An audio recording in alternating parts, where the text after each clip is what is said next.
Chapter 1. The Night of Betrayal. My name is Elara Quinn. I spent years believing that talent, honesty, and hard work would keep me safe. But nothing prepared me for the moment the people I trusted stole the very thing I built with my own hands. I learned the kind of pain that does not scream, but settles deep, like a bruise under the skin. And in that silence, something inside me began to rise, sharper than anger and stronger than fear. I walked into TitanTech labs that morning feeling the familiar sting in my eyes from another night of barely 3 hours of sleep. My badge blinked green at the security turnstile, and the cold blue light washed over my face for a second before I stepped inside. I remembered thinking that I had lived in this building more than I had lived in my own apartment for almost 2 years. 20 months of my life were poured into Sentinel Shield, and every week I felt a little more drained, a little less like a person and more like a machine that existed solely to finish the work. I left Microsoft back in late 2021 because I wanted to build something that was truly mine, something that could change how the world defended itself against attacks that were growing smarter every day. TitanTech Labs promised freedom, innovation, a chance to lead a team and design a system from the ground up. At 34, I believed I could handle it. I believed sacrifice was simply part of the deal. I just never expected that sacrifice would include pieces of myself I was not prepared to lose. The office felt the same that morning. Rows of glass desks, screens casting that cold reflection on every face, whiteboards filled with formulas and network diagrams, the usual hum of servers downstairs. And like always, most of the voices belonged to men.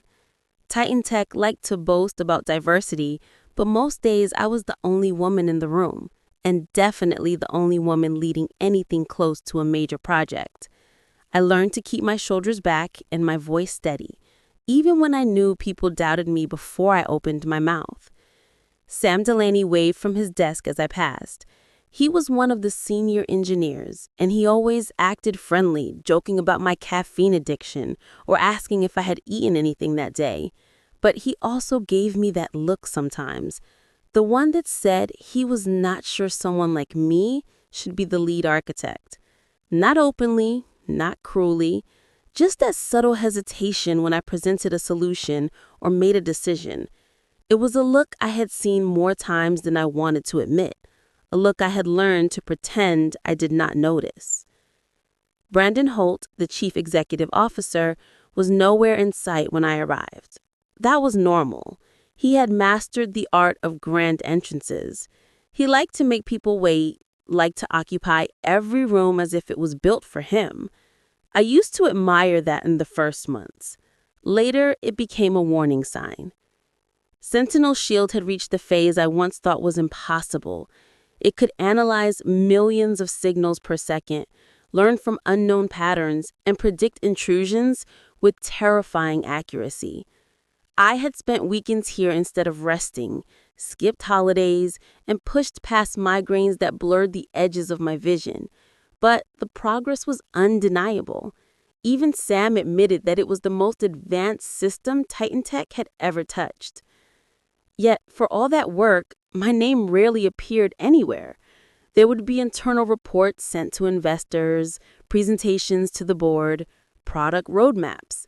Brandon always spoke about Sentinel Shield as if it had descended from the heavens into his hands through divine inspiration. Whenever I was invited into a meeting, I was introduced as the one who helped build it, not the one who created it. And the deeper we got into development, the more I found myself excluded entirely. By mid-2023, the signs became harder to ignore. I would open a directory and see timestamps mismatched by hours or days. Files I updated would suddenly revert to older versions. Emails I never saw would appear in threads I was supposedly part of. I checked access logs and found gaps that made no sense, missing records where there should have been a trail. At first, I told myself it was a glitch. Our system was complex, schedules unpredictable. But the feeling in my stomach said something else. Something was wrong, and someone wanted it to stay unnoticed. I held on to those suspicions quietly, choosing caution over confrontation. I kept doing my job, kept improving Sentinel Shield, kept pushing myself past exhaustion. I believed I could fix things if I just worked harder. That illusion shattered the morning everything changed. I got a message on my phone telling me to come to the executive reading room. No context, no explanation. I walked down the hall with a growing tightness in my chest. When the door opened, Brandon was already there, leaning back in his chair with that calm, practiced smile. Andrea Fielding sat beside him with a folder in front of her. "Elara, take a seat," Brandon said without warmth. His tone told me something was wrong before Andrea even opened her folder. Andrea cleared her throat and began reading in that careful way lawyers do. "According to your employment agreement, all intellectual property created during your tenure at TitanTech Labs is the sole property of the company. Effective today, your position as lead architect is terminated. You will be asked to surrender all devices and access immediately." Her words hit me like cold water. I felt myself freeze, not in panic, just disbelief. Brandon watched my reaction with a softness that almost felt like pity, though I knew better. He had made this decision long before this moment. I was only catching up to the betrayal now.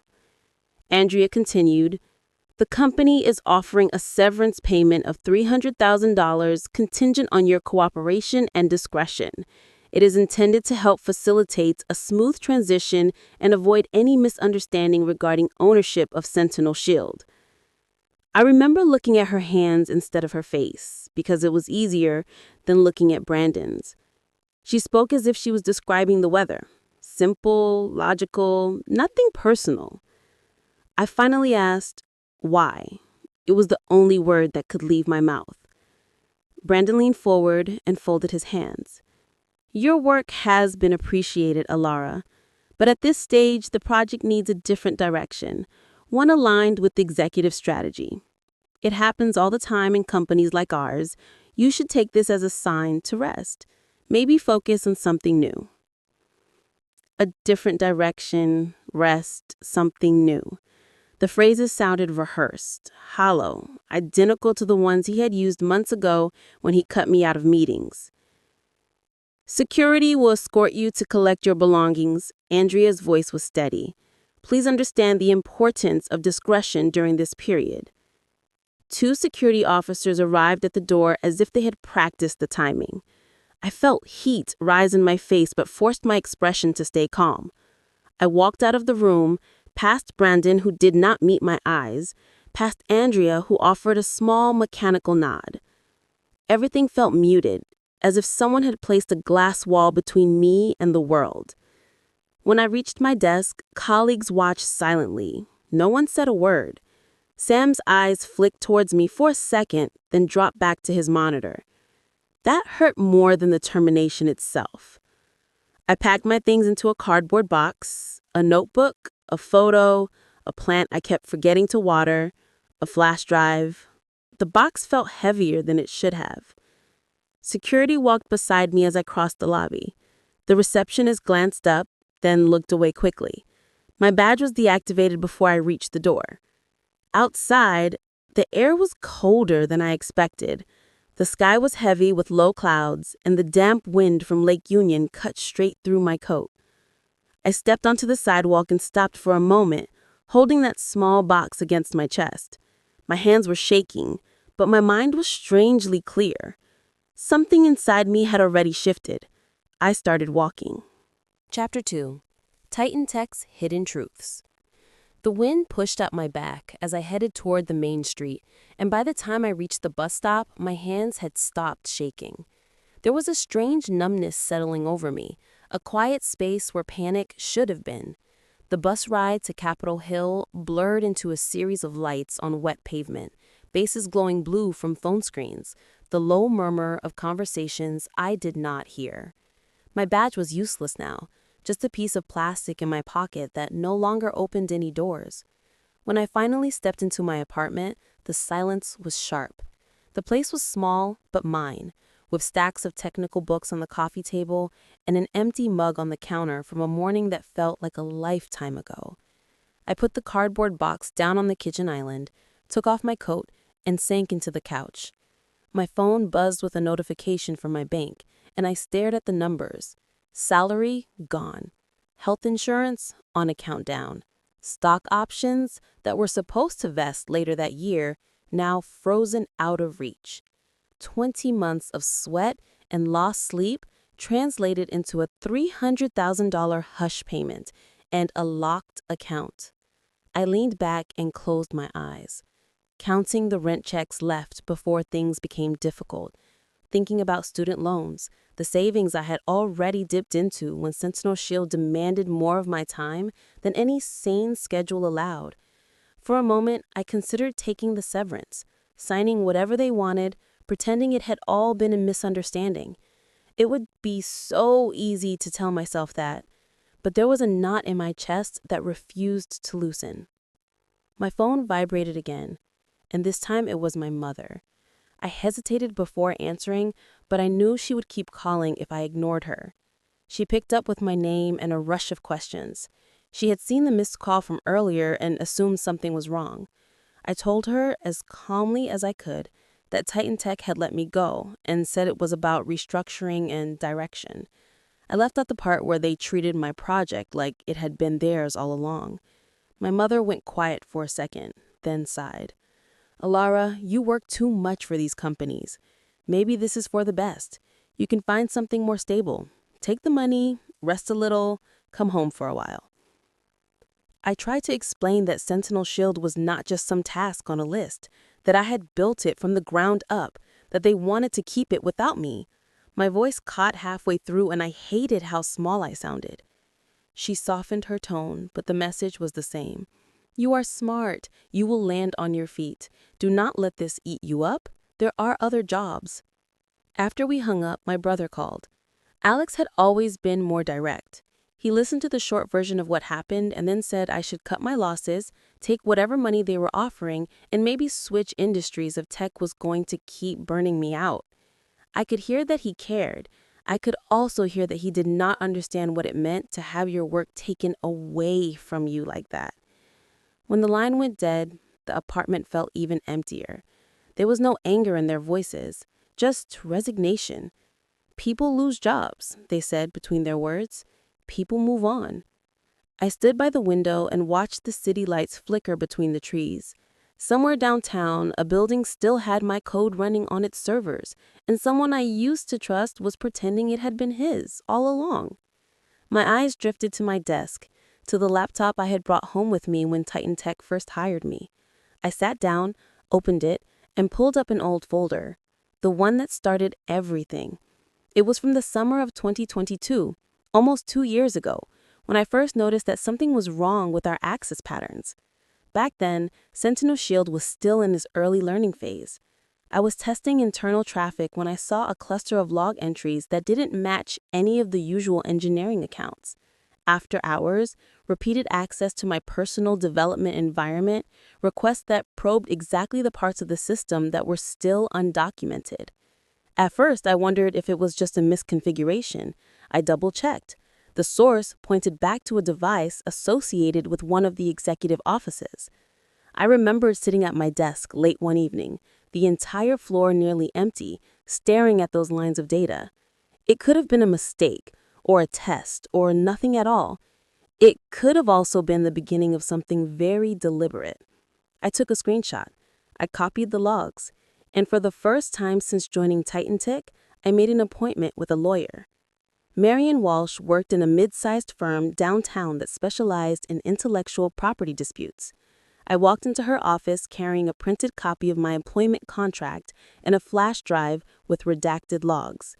She read faster than I expected, flipping through pages, occasionally tapping a line with her finger. She asked me to explain what Sentinel Shield did in plain language. I told her it analyzed patterns, predicted intrusions, adapted in real time. I told her I had designed its core architecture before TitanTech, that I had brought the concept and most of the early code with me when they recruited me. She listened without interrupting, then rested her elbows on the desk. Your agreement is very clear. Anything you create while employed by TitanTech is considered work for hire that belongs to the company, especially if it is related to security systems and you used their resources.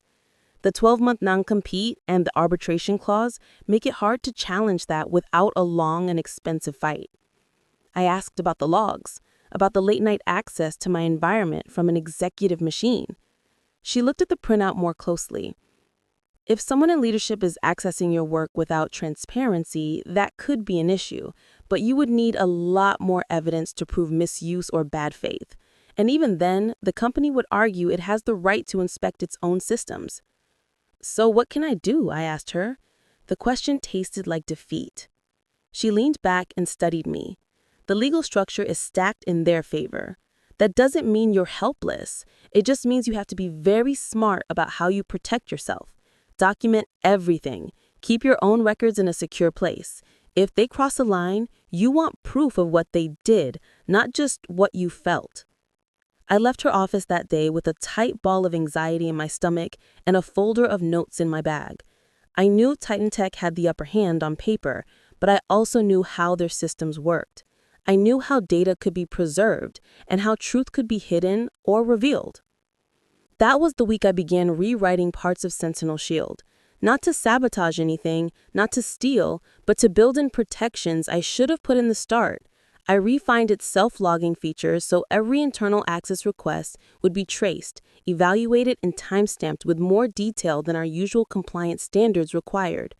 I taught it to treat unusual behavior from inside the network with the same suspicion it had for foreign threats. And quietly, in the background, I configured a secure external storage that mirrored certain types of logs. Creator Protocol was my private name for it, a layer of defense for both the system and for myself. Now, sitting in my apartment nearly 2 years later, I scrolled through my notes from that period and felt the familiar ache in my chest. Months and months of pretending not to notice when things were taken from me, of staying late to check logs and rewrite modules while smiling in meetings with people who had already decided what they would claim as theirs. I wondered if I had been naive or patient, if I had stayed too long or simply long enough to see what they were capable of. Outside, the city noise softened as the night wore on. I was about to close the laptop and force myself to sleep when my phone lit up on the table. Rachel's name was on the screen.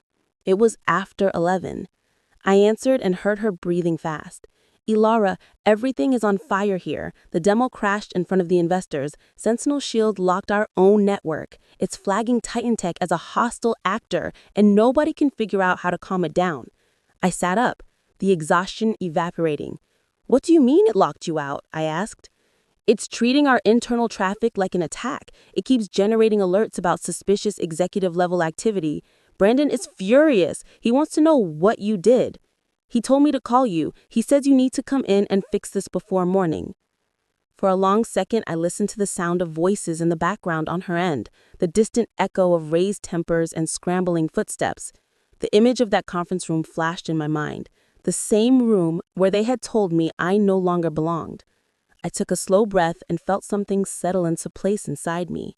Not anger, not fear, but a kind of steady resolve. All right, I said, I will come in. This time, I was not returning as the person they thought they could control. Chapter 3: The Midnight Confrontation. The city was quieter by the time I grabbed my coat again and stepped back outside. Traffic had thinned, the drizzle had turned into a fine mist, and the air smelled like wet concrete and pine. I called a car, watched the map on my screen as it crept toward my building, and tried to slow my breathing. My hands were steady now. That surprised me a little. The driver did not say much, which I appreciated. The freeway into downtown was almost empty at that hour. TitanTech's glass tower rose up from the cluster of buildings like a mirror, catching what little light the sky still had. When we pulled up in front, the lobby looked even more sterile than usual. the polished floor reflecting the overhead lights in perfect lines. Security recognized me and hesitated before letting me in. My badge had already been deactivated, but Rachel must have called ahead because the guard picked up the phone, spoke quietly with someone upstairs, then waved me through. He said quietly, "You are clear to go up, Miss Quinn." I nodded. "Thank you." The elevator ride felt longer than it was. My reflection in the mirrored walls did not look like someone begging to get her job back. It looked like someone who had finally decided what she was willing to tolerate and what she was not. When the doors opened on the executive floor, I could hear voices through the glass before I even reached the conference room. Inside, the air felt heavy. Brandon sat at the head of the table, Andrea beside him with a stack of printouts neatly arranged in front of her. Sentinel Shield reports. Pages and pages of them. Rachel stood near the wall with a tablet in her hand. Sam was there too, arms crossed over his chest, eyes darting between everyone like he had wandered into a scene he was not sure he wanted to be part of. Brandon lifted his head as I stepped in. "Nice of you to join us, Elara." His voice was calm, but the lines around his eyes were tighter than usual. I pulled out a chair, but did not sit yet. "You said Sentinel Shield locked your network?" He gave a short, humorless laugh. "What you did was shut down our investor demo hours before it happens. That is not a minor glitch. That is sabotage." Andrea slid one of the reports toward me. "The system has begun treating internal executive traffic as high-level threats. We are hours from presenting to investors, and the product is essentially turning on its own company. From a corporate liability standpoint, this raises serious concerns about intent and control." I looked at the pages without picking them up. "You think I did this after you walked me out with security?" Brandon leaned forward. "I think you built something that can hurt us if you choose to. I think you still had access in ways we did not fully anticipate. And I think you're angry enough to use it." He wanted that anger. He wanted me to raise my voice, to lose control in front of his attorney, his employees. Instead, I pulled the chair out further and sat down. I reached into my bag again, took out my own laptop, and set it on the table. "I did not touch your network after I left this afternoon. What you are seeing is exactly what Sentinel Shield was designed to do." Andrea narrowed her eyes. "Which is what, exactly?" "Detect threats," I said, "even when those threats come from inside." I opened my laptop, connected through my own secure tunnel, and brought up the interface only I had full keys for.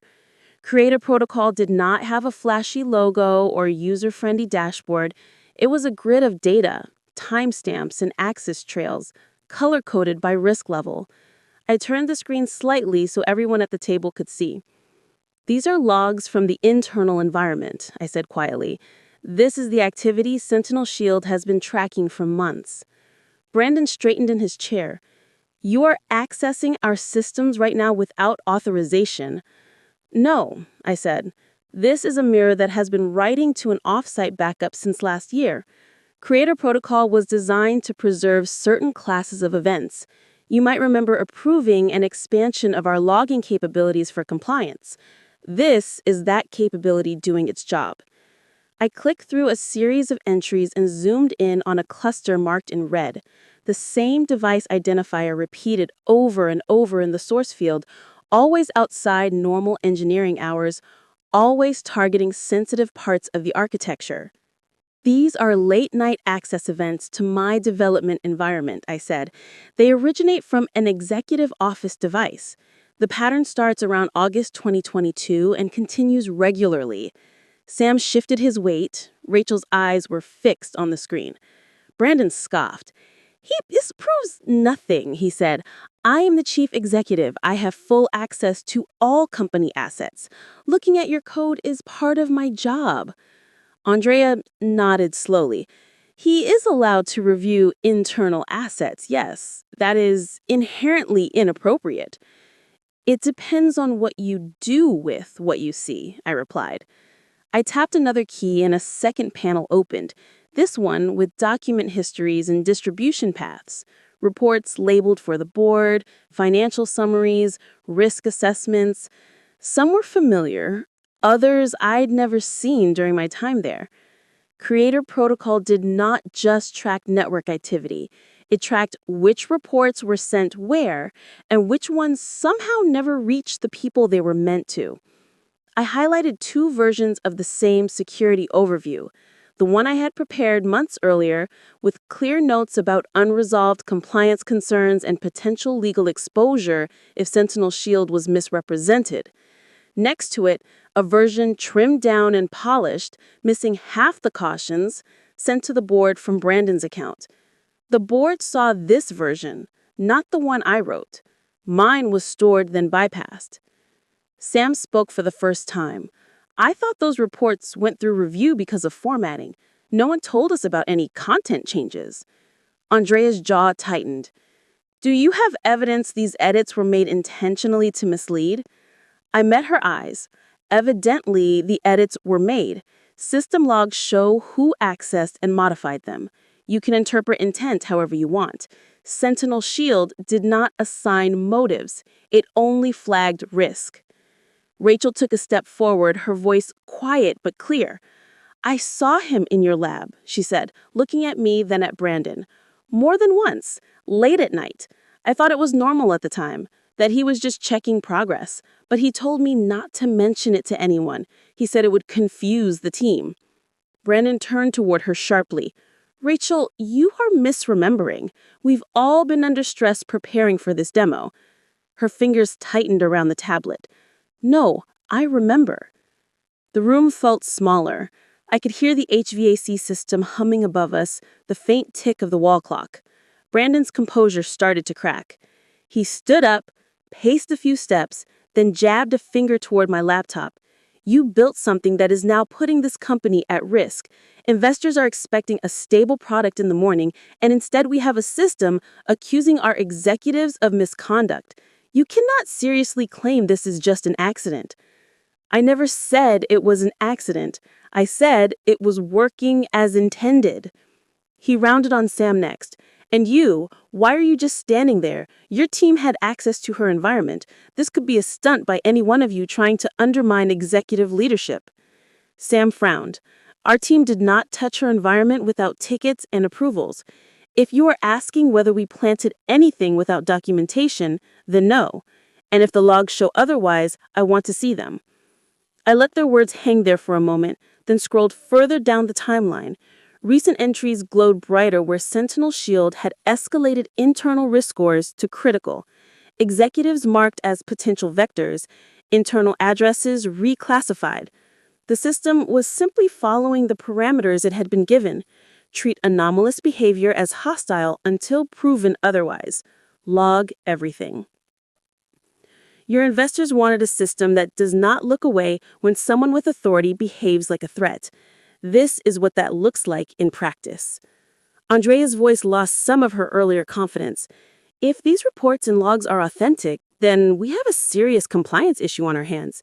The board will have to be informed. There may be an obligation to self-report certain events. Brandon snapped at her. We are not handing our own rope to regulators. This is a debugging problem, not a criminal investigation. He turned back to me, anger and something that looked a lot like fear in his eyes. You will fix this. You will make it stop flagging internal traffic, and you will restore the demo environment exactly as it was. After that, you're done here. That is the only way you walk away from this without a lawsuit that will bury you. My pulse quickened, but my voice stayed even. I already fired you. I already tried to bury my contribution and keep the product. A lawsuit does not scare me as much as letting you continue without consequences. I reached into my bag again and took out a small USB drive. It looked ordinary in my hand, unremarkable plastic and metal. I set it down in the middle of the table. This contains a patch that will calm Sentinel Shield enough for your demo to run in the morning. It will not erase what has already been recorded. It will not rewrite the truth. It will simply allow the system to distinguish between ongoing threats and past events long enough for you to present a stable version. Brandon stared at the drive like it might explode. What do you want in return? I met his gaze, feeling the weight of the moment settle between us. We are going to make some changes to the story you've been telling about Sentinel Shield, and we're going, I said, and we are going to do it on my terms. No one moved. The overhead lights hummed softly. Outside the glass wall, Seattle's skyline glittered in the dark. Inside that room, everything held its breath. Chapter 4. Turning the Tables. No one spoke for several long seconds. The tension in the conference room settled into my skin, but I did not look away from Brandon. His jaw flexed once, then again, and I could see the calculation behind his eyes. He glanced at Andrea, at the little USB drive on the table, then back at me. He finally said, "What terms?" I did not make him beg for them. There was no point in dragging it out. "You are going to run the demo in the morning without any more lies," I said. "You are going to stop erasing my name from the story. Sentinel Shield will be credited to me as its architect. And whatever you tell the board and the investors will match what the system actually does." His mouth thinned. "You think I can just rewrite years of positioning overnight?" "You have been rewriting my work into your narrative for nearly 2 years," I answered. "You are capable of fast edits." Andrea cut in, her voice lower now. "Brandon needs the demo to succeed," she said. "The investors will be here. The board will be watching. If this patch stabilizes things, we can manage the messaging." She looked at me more directly. "If you want acknowledgement, a public role tied to the product, that can be discussed. Within reason." I almost laughed at the phrase "within reason." Instead, I nodded once. "The patch is keyed with my credentials," I said. "I will apply it myself. You will not treat me like a contractor you can shove into a corner. Tomorrow, I stand in front of that room when Sentinel Shield is introduced." Brandon bristled. "That is not how this company works." I held his gaze. "Look around," I said quietly. "Nothing about tonight is how a company is supposed to work." Rachel shifted where she stood by the wall. Sam watched both of us like he was deciding which version of TitanTech he wanted to bet on. Andrea exhaled slowly. "We can structure this as a short-term engagement for the demo and immediate follow-up," she suggested to Brandon. "From a risk perspective, it is safer to have her cooperate than to escalate conflict right now." He stared at the drive, then at the clock on the wall. Finally, he sat back down. "Fine," he said. "You stabilize the system. You help us through this investor meeting. After that, we reevaluate." It was not everything I wanted, but it was the opening I needed. I picked up the USB drive, walked to the console at the far end of the room, and began the process of applying the patch. The code I had prepared was not particularly dramatic. Create a protocol would continue logging and assessing internal behavior, but it would temporarily lower its internal threat levels from active to archived for entities that were no longer performing the same actions. In simple terms, it would stop screaming long enough for us to have a conversation. By the time we finished, it was well past 2 in the morning. I rode the elevator back down with Rachel. The fluorescent lights hummed softly above us, and both of us looked as tired as we felt. She said quietly, "I am sorry I did not say something sooner about seeing him in your lab." I leaned against the wall. "You did tonight. That matters." She nodded, staring at her hands. "Tomorrow is going to be rough." I almost smiled. "Tomorrow is going to be honest." I did not sleep much when I got home. I stretched out on the couch, still in my clothes, eyes open in the darkness, replaying logs and conversations in my head. Eventually, the gray of early morning crept in around the curtains. The city slowly woke up, and so did I. By 9:30, I was back in the downtown tower, this time escorted not by security, but by a junior assistant who seemed unsure whether to make eye contact. The boardroom on the top floor looked different in daylight. Floor-to-ceiling windows opened onto the skyline, and the long table was occupied by more faces than usual. I recognized some from company photos. Charles Mercer, one of the earliest board members, sat closest to Brandon, his expression already set in a defensive line. On the other side of the table was Dana Rivers, who I knew from reputation as someone who took governance seriously. At the far end sat Ethan Rourke, a lead investor whose fund had pushed TitanTech through its last funding round. Several other directors, external advisors, and a few senior managers filled the remaining chairs. When I walked in, conversation softened. Brandon was in a tailored suit, smooth and polished, as if the previous night had been a bad dream. Andrea sat near him again, legal pad ready. There was an empty seat near the presentation screen. No one had to tell me it was mine. Brandon cleared his throat. "Thank you all for coming on short notice," he began. "As you know, we have a significant opportunity today to demonstrate Sentinel Shield to our key partners and investors." He gestured toward the screen where the company logo glowed. "We hit some turbulence during final preparations last night, but the team worked through it. Everything is stable and ready to go." Dana glanced at me, then back at him. "I heard there were internal alerts related to executive traffic. I expect we will address that." Brandon's smile didn't quite reach his eyes. "We will address all technical questions," he said smoothly. "Right now, I want to focus on what Sentinel Shield can do in the market." He motioned for me to step forward. "This is Elara Quinn, lead architect on the system." The words hung there. Lead architect. Not consultant, not support. For a second, the room felt sharper. I walked to the front, logged into the demo environment, and spoke without looking at Brandon. Sentinel Shield is designed to analyze network patterns at scale, learn from them, and predict threats before they fully materialize. It uses layered models to distinguish noise from meaningful anomalies, and responds in real time to evolving risks. The demo sequence was familiar, something I had rehearsed in my head 100 times, even when I thought I would never get to do it in public.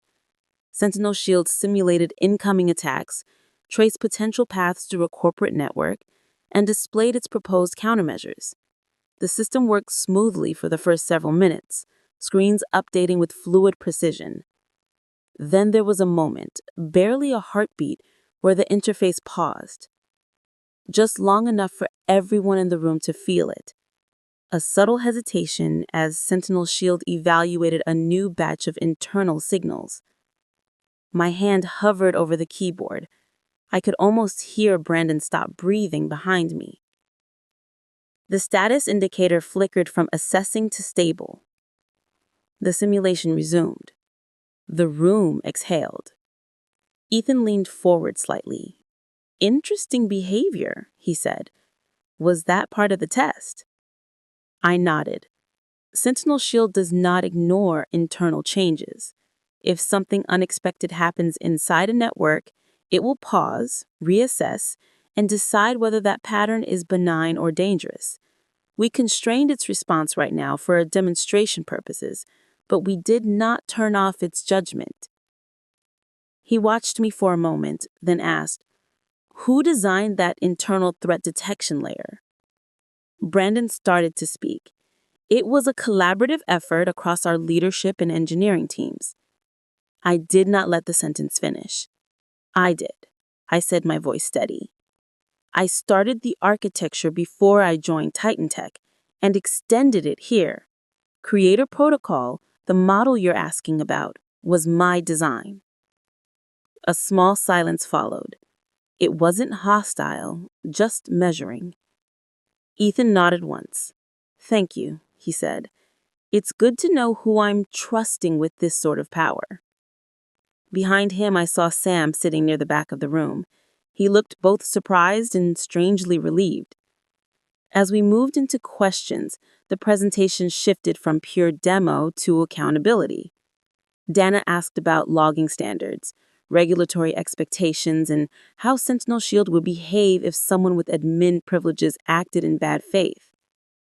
I explained how we had configured the system to treat authority as another data point, not an exemption. Sam raised his hand. "For the record," he said, addressing the board, "the engineering team did not alter or remove any log files. We followed standard ticketing and sign-off procedures. If anything is missing from the internal record, it did not happen on our side." His statement hung there for a moment. Charles frowned. "Are you suggesting someone else interfered with the data?" Sam shrugged. "I'm suggesting that if the logs say there were unsanctioned edits and concealed reports, you should look at who had the access to do that, not the people who didn't." Rachel added quietly, "I forwarded certain technical reports to Brandon last quarter that I assumed would go to the board. I have since learned they did not." I started to swing back toward the head of the table. Brandon adjusted his tie. "We are not here to conduct a trial," he said. "We are here to show our investors that the product works." Ethan glanced down at his tablet and frowned. "Speaking of that," he said, "I am seeing a new notification." At that exact moment, Andrea's laptop pinged. So did Dana's. So did the device in front of the head of compliance. A new message popped up on the main screen as well, mirrored from the internal system. Sentinel Shield had generated a new report. The title was plain: Internal Risk Summary, Final Compiled. I had not triggered it. That was part of the design. Creator Protocol had been running its own assessments since before I was fired. The patch I wrote had paused its immediate responses, but it had still been thinking. The report opened automatically on the shared display. A list of flagged events appeared in clear chronological order: late-night access from an executive device, edits to security assessments, discrepancies between drafts shown to legal and drafts sent to the board. At the bottom of the list, highlighted in a different color, were entries referencing financial transactions from 2023, off-book transfers categorized as research expenses, vendors that did not match any known partners. The head of internal audit, who had been quiet until then, leaned forward. "These accounts were not included in our last review," she said slowly. "Brandon, can you explain these transfers?" Color drained slightly from his face. "There must be a mistake in the way the system is classifying data," he said. "Our finance team can look into it." Dana's voice was cool. "It is not just one transfer," she said. "It is a pattern, and that appears Sentinel Shield recorded this months ago." Andrea spoke up. "This may fall under mandatory disclosure requirements," she said. "At minimum, the board will need a full independent audit." Ethan looked around the table, then at Dana. "I do not put fresh capital into companies that play games with their own numbers," he said. "I want to know whether this is an error or a sign of something worse. Until then, any talks about future funding are on hold." Charles shifted uncomfortably. "Let us not overreact," he said. "We can handle this internally." Dana shook her head. "We have enough here to justify immediate suspension pending investigation," she said. "We cannot ignore our own product when it points at us." The head of the board cleared his throat. "We will take a vote," he said. "Effective today, Brandon will be suspended from his duties as chief executive while an independent audit and internal investigation are conducted." The words landed with a dull finality. Brandon started to protest, but the room had already moved on. The current had shifted, and he was suddenly swimming against it. Someone asked what would happen to Sentinel Shield in the meantime. Ethan turned to me. "The system clearly has potential, and it clearly has sharp instincts about risk. We need stability and credibility if we're going to move forward with any commercial launch. Elara, Would you consider stepping in as interim chief technology officer while we sort out leadership? For a heartbeat, I was not sure I had heard him correctly. Then I saw the faces around the table. Dana, expectant. Sam, hopeful. Rachel, almost smiling. Even some of the quieter directors looked at me not as a liability, but as an anchor. I answered slowly. If I take that role, Sentinel Shield keeps its integrity. No one turns off its ability to tell the truth, not about outside threats, and not about us. Ethan nodded. That is exactly why I'm asking you. The board murmured in agreement. The formalities would come later, contracts and titles and revised charts. But the decision in that moment was clear. When the meeting finally adjourned, people began to file out, their conversations low and urgent. I gathered my laptop and walked toward the glass wall that looked out over Seattle. The clouds were beginning to break apart, thin lines of light pushing through. I caught my reflection in the window, the same face that had walked out of this building the night before, but the weight in my posture was different. As I stepped out of the boardroom, past the chairs and the scattered papers and the faint ghost of Brandon's presence, I felt something I had not felt in a very long time. I felt whole. Chapter 5. When Truth Speaks. Walking out of that boardroom, I felt a lightness in my chest that I had not felt in years. The hallway, the elevator, the lobby, all of it looked the same, but my relationship to the space had shifted. I was no longer the person being escorted out under watchful eyes. I was someone they were now asking to lead. The news spread faster than I expected. Within a week, articles started to appear on tech blogs and industry sites. They talked about Sentinel Shield, about an artificial intelligence that had not only defended networks, but had also helped expose internal misconduct. My name was in the headlines in a way it had never been before, not buried in footnotes or omitted completely, but spelled out as the engineer who designed the core architecture. One afternoon, I sat at my desk and searched my own name, something I usually avoided. There were pictures from a panel I had spoken on years earlier, quotes from a presentation I did at a security conference, and now interviews where people described Sentinel Shield as a turning point for enterprise security. It felt surreal. For so long, I had fought to be seen inside one building. Now strangers on the internet were debating my design choices. An email showed up in my inbox from an address I recognized immediately. It belonged to my old manager at Microsoft. He wrote that he had seen the news, that he was not surprised I had built something like this, and that he was proud of me for standing firm under pressure. A few messages followed from engineers I used to work with, short notes saying they always knew I would do something big, that leaving the safe job had clearly been worth it. I read them slowly, letting each line sink in. If the outside world was finally seeing me clearly, it was time for my family to see a little more too. One evening, I called my mother and asked if she and Alex could meet me for dinner.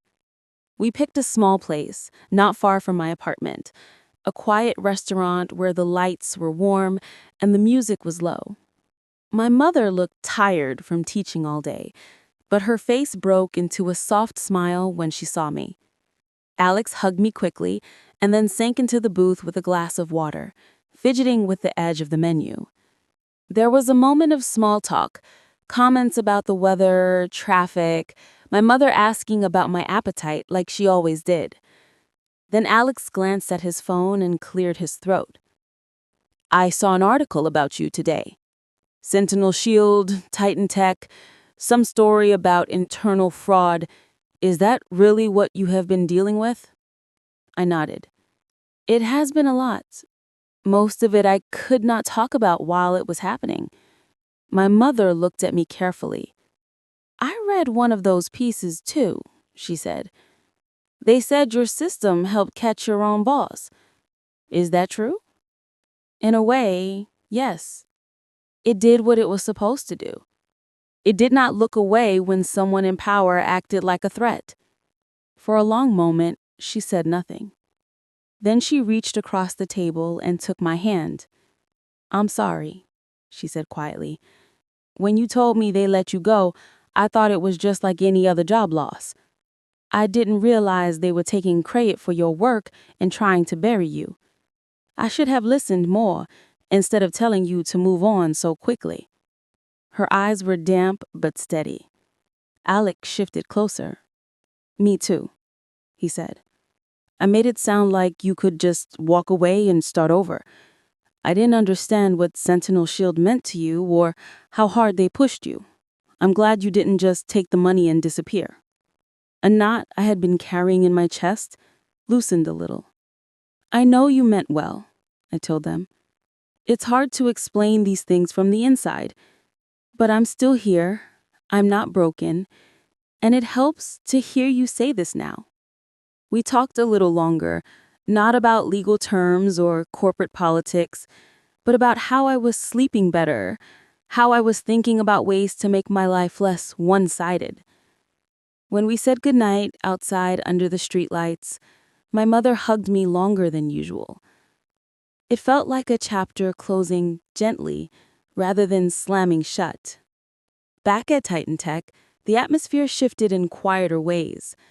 The investigation into Brandon's actions moved slowly but steadily. The audit team met behind closed doors with finance and legal. Drafts of new policies landed in my inbox.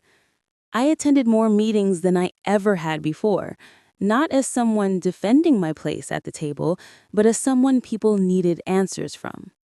One afternoon, Sam knocked on the door of my new office.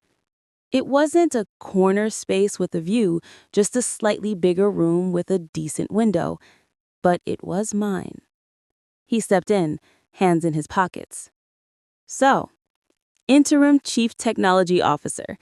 That's a title I didn't have on my bingo card this year." I smiled. "Me neither." He shifted his weight, then met my eyes. "I want to say something, actually. I should have backed you up sooner. I thought the weirdness with the reports and the meetings was just executive noise. I didn't realize how deep it went until last night when I saw those logs. I'm sorry I didn't see it earlier." I leaned back in my chair. "We all see what we're ready to see. You spoke when it counted. That matters." He nodded, some of the guilt easing from his face. "If you ever want help building out Sentinel Shield for the commercial rollout, my team is in. This time, everyone will know exactly who was leading it." Later, Rachel stopped by with a coffee in her hand.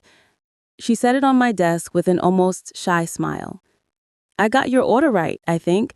Black, strong, and slightly terrifying." I laughed. "That sounds about right." She sat down, smoothing the fabric of her skirt. "I keep replaying all the times I saw something strange and told myself it was none of my business. Next time I see something that doesn't feel right, I won't stay quiet." There will always be pressure to stay quiet. You pushed past that when it mattered. That's not nothing. She nodded, and the conversation moved to lighter things. To her plans to take a weekend off, to the way the sunrise looked from the top floor when she came in too early. The heaviness between us lifted. The formal end for Brandon came a few weeks later. The board released a short statement saying that, following independent review, he was stepping down to pursue other opportunities and that the company was tightening internal controls. There were no dramatic arrests or televised confrontations. There were, however, rumors of regulatory inquiries and civil actions. I didn't follow all the details. What stayed with me was the image of seeing him once more in the lobby, carrying his own box of belongings, eyes fixed straight ahead as he walked toward the door without looking at anyone. Karma rarely arrives with fireworks. Most of the time, it looks like a series of quiet doors closing at the end of a long hallway. Outside of work, I made changes I had postponed for years. I moved into a slightly larger apartment with a view of Lake Union, The kind of place where I could watch the water shift colors through the day. I signed up for a yoga class on Saturday mornings and actually went. I deleted work email from my phone for certain hours each night and forced myself to keep that boundary. Sentinel Shield evolved along with me. We refined its models not just for external clients, but for internal governance. We built in transparency features that allowed honest companies to see where they were vulnerable while making it much harder for bad actors to hide behind their titles. I spent more time thinking about ethics, about who should have access to this kind of tool and how to control it than I did about performance benchmarks. On an evening months later, I sat on my balcony with a mug of tea, watching the city lights blink on one by one. The air was cool, but not cold. My laptop was inside, closed. The silence felt earned. If you had told me a year earlier that my own system would turn on my employer and drag their secrets into the light, I would have said that sounded like a nightmare. Living through it showed me something different. The truth has its own gravity. You can try to bend it, delay it, bury it under paperwork and power plays, but if you build something designed to see clearly, eventually it will.